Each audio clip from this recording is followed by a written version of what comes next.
আসসালামু আলাইকুম সম্মানিত দর্শকবৃন্দ, যেই ঘাসটি আপনাদেরকে দেখানো আছে এটি সেই ইন্দোনেশিয়ান স্মার্ট নেপিয়ার ঘাস। দর্শকবৃন্দ, এটি মূলত শীতকালীন সময়ের ঘাস। শীতকালীন সময়ে আপনারা জানেন যে সব ধরনের ঘাসের ফলনই কম হয়ে থাকে, সেক্ষেত্রে স্মার্ট নেপিয়ার ঘাসটাও কিছুটা ফলন কম হয় বর্ষাকাল কিংবা গ্রীষ্মকালের থেকে। তবে শীতকালীন সময়ে এই গাছটি এখনও কিন্তু ফুল আসেনি। দর্শক, আপনারা দেখতে পাচ্ছেন যে এখনও গাছে ফুল আসেনি, তবে ঘাসগুলো চিকন হয়ে যায় শীতকালে। গ্রীষ্মকাল কিংবা বর্ষাকালের থেকে শীতকালে ঘাসগুলো কিছুটা চিকন হয়, সেটা কিন্তু এই ঘাসেও হয়েছে। তো দর্শক শ্রোতা, আমরা এই ঘাসের কাটিংগুলো বর্তমানে কাটিংয়ের জন্য রেখে দিয়েছি ঘাসগুলো, এবং এই ঘাসগুলো কেটে বাংলাদেশের বিভিন্ন জেলাতে কিন্তু ইতিমধ্যে ডেলিভারি দেওয়া শুরু করেছি।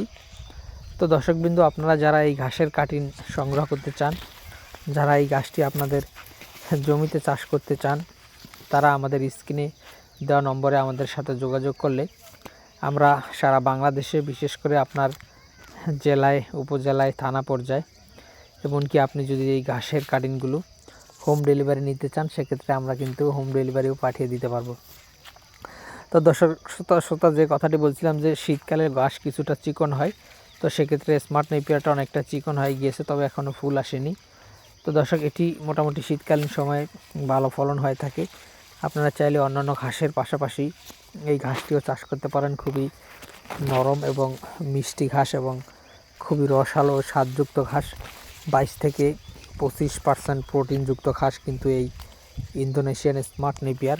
দর্শক শ্রোতা, এই ঘাসটির সবচেয়ে বড় বৈশিষ্ট্য হলো এটি লম্বা হয় কম, কিন্তু জারে অনেক বেশি ঘাস হয়। আর এটি তার থেকেও বড় বৈশিষ্ট্য, এটি হলো হাই প্রোটিনযুক্ত ঘাস, অর্থাৎ বেশি প্রোটিন এই ঘাসে কিন্তু রয়েছে।